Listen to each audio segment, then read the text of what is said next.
కాకినాడ జిల్లా ప్రతిపాడు నియోజకవర్గంలో రాజకీయ పోలీసు వ్యవహారాలపై బీజేపీ నేత పైలా సుభాష్ చంద్రబోస్ తీవ్ర ఆరోపణలు చేశారు. ఏలేశ్వరం నగర పంచాయతీలో జరుగుతున్న అవినీతి అక్రమ వసూళ్లపై ప్రశ్నించినందుకే తనపై తప్పుడు కేసులు నమోదు చేశారని ఆరోపించారు. గతంలో జగనన్న కాలనీలో అక్రమ వసూళ్లపై ఫిర్యాదు చేసినప్పటి నుంచి తనను లక్ష్యంగా చేసుకున్నారని పేర్కొన్నారు. తనపై నమోదు చేసిన హత్యాయత్నం కేసు పూర్తిగా నిరాధారమని, ఆ కేసులో రిమాండ్కి వెళ్లి బెయిల్పై విడుదలైన తర్వాత కాకినాడ జిల్లా ఎస్పీకి ఫిర్యాదు చేసిన స్పందన లేదని విమర్శించారు. ఆర్టీఐ చట్టం కింద సీసీటీవీ దృశ్యాలు కోరగా అందుబాటులో లేవని అధికారులు చెప్పడం అనుమానాలకు తావిస్తుందన్నారు. పోలీసులు హత్యాయత్నం జరిగిందని చెప్తున్న సమయంలో తాను ఏలేశ్వరం పోలీస్ స్టేషన్లోనే ఉన్నానని తెలిపారు. తన నిర్దోషిత్వాన్ని నిరూపించే ఆధారాలను ఇవ్వకుండా రాజకీయ ఒత్తిళ్లకు లోబడి పోలీసులు వ్యవహరిస్తున్నారని ఆరోపించారు.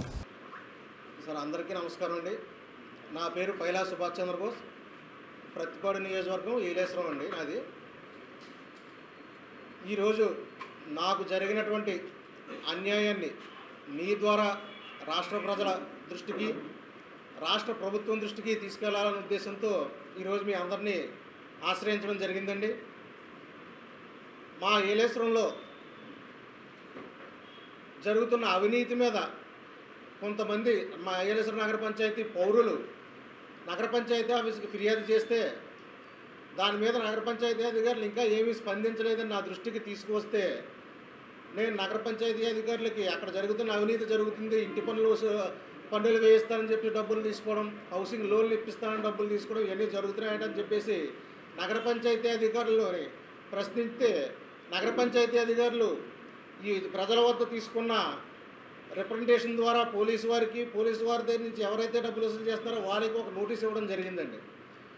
జరిగితే దీని మీద విచారణ జరిగితే ఆ విచారణ ద్వారా దీని వెనక ఎవరెవరున్నారో, పెద్ద నాయకులు ఎవరున్నారో బయటకు వచ్చేస్తుందని చెప్పేసి నా మీద ఒక తప్పుడు ఎఫ్ఐఆర్ 18/9/2025 ఒక ఫాల్స్ ఎఫ్ఐఆర్ రిజిస్టర్ చేయించి నన్ను అరెస్ట్ చేసి 20 రోజుల రిమాండ్కి పంపించడం జరిగిందండి. ఏ తప్పు చేయకుండా 20 రోజులు సెంట్రల్ జైల్లో ఉండాల్సిన పరిస్థితి వచ్చింది. నేను ఎక్కడో కుటుంబ సభ్యులతో పూరిలో ఉంటే మా ప్రతిపాడు నియోజకవర్గ సిఐ సర్కిల్ ఇన్స్పెక్టర్ గారు, ఎస్ఐలు పూరే వచ్చేసారండి. అంటే అంతర్రాష్ట్ర పాస్పోర్ట్ కూడా లేకుండా ఒక రాష్ట్రం దాటాలంటే ఎస్పీ గారు పాస్పోర్ట్ రిలీజ్ ఇవ్వాలి వాళ్ళకి. ఆ పాస్పోర్ట్ కూడా లేకుండా వాళ్ళు పూరే వచ్చేసారు.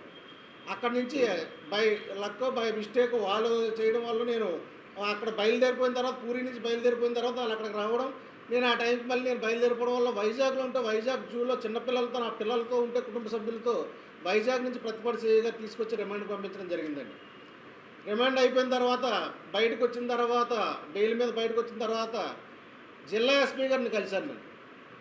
సార్ ఇలా నా మీద ఫాల్స్ కేసు పెట్టారు, పీజీఆర్ఎస్కి వెళ్ళి 3/11/2025 పీజీఆర్ఎస్కి వెళ్ళి హై రెజల్యూషన్ కెమెరాలు ఉండడం వల్ల అది మేము చూసుకోకపోవడం వల్ల 5 నెలలు మాత్రమే బ్యాకప్ ఉంది, అతను అడిగిన డేట్కి బ్యాకప్ లేకుండా పోయిందని ఒక రిప్లై తెలివితేటలుగా ఇచ్చారండి. చెప్తారండి మానవ హక్కులు ఉల్లంఘించవద్దని చెప్తారు. ప్రతి సాక్ష్యాన్ని నిశితంగా పరిశీలించి దాని మీద మీరు ఎఫ్ఐఆర్ రిజిస్టర్ చేయాల్సిన పరిస్థితి ఉంటుందని కూడా ఐపీఎస్ ట్రైనింగ్లో చెప్తారు. కానీ వీరు రాజకీయ నేతల ఒత్తిడి మేరకు మా మీద ఫాల్స్ ఎఫ్ఐఆర్లు చేసి 20 రోజులు రిమాండ్ విధించారండి. అంటే మా జీవితాలు నాశనం చేసే హక్కు వారికి ఎవరిచ్చారు?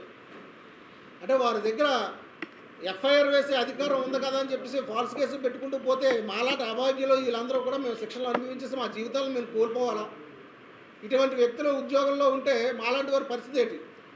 నేను ఈ సాక్ష్యాధారాలన్నీ నేను గ్యాదర్ చేసుకోగలిగాను కాబట్టి ఈరోజు న్యాయ పోరాటం చేస్తానండి. ఈరోజు ప్రతిపాడు కోర్టులో ఒక ప్రైవేట్ కేసు ఫైల్ చేశాను నేను.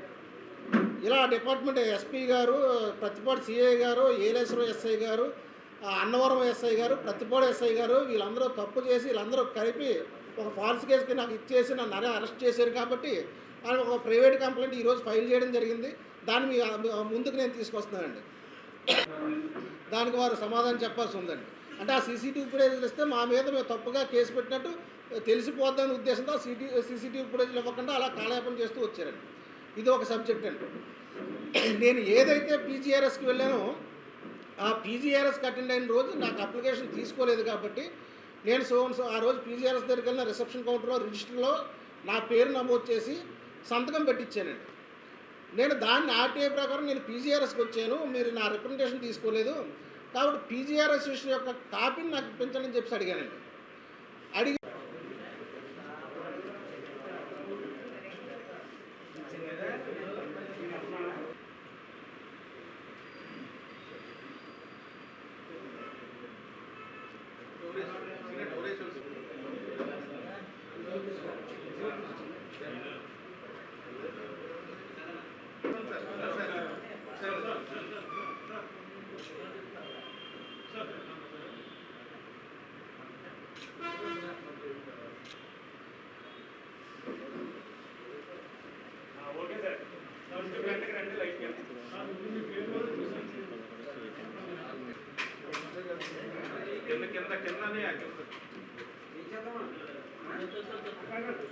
చట్టంలోని రాయలేదు, కానీ 100 మంది దోషులు తప్పించుకున్నా కానీ ఒక నిర్దోషకు కూడా శిక్ష పడకూడదని చెప్పేసి ఒక సూత్రం మనందరికీ తెలిసిందే జరుగుతూ ఉంటుంది మన భారతదేశం. దానికి నేను కూటమి ప్రభుత్వంలోనే ఉన్నానండి, దాని మీద నేను ఏ కామెంట్ చేయకూడదు. అటెంప్ట్ మర్డర్ కేసు పెట్టించారండి నా మీద, మరొక ఏడుగురి మీదనండి. ఏ సమయంలో పార్టీని వదలాల్సిన పరిస్థితి నాకు వచ్చిందండి.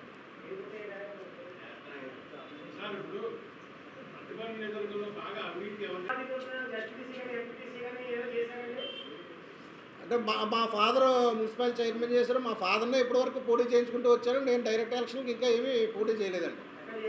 నేను చేయలేదండి. ఇవ్వండి అని చెప్పేసి స్టేట్ ఇన్ఫర్మేషన్ కమిషనర్ డైరెక్షన్ ఇచ్చారండి. దాంట్లో కూడా నేను వెళ్ళి చూస్తే బుక్లో నా పేరు ఎంటర్ అయ్యి ఉంది, నా సంతకంతో పెట్టిన కాపీ నేను తీసుకోవడం చెప్పని కప్పిపుచ్చడం కోసం పీజీఆర్ఎస్కి వెళ్తే రిజిస్టర్లో నువ్వు సంతకమే పెట్టలేదు, నువ్వు రానేలేదని చెప్పేసి ఎస్పీ గారు రిప్లై ఇచ్చారండి.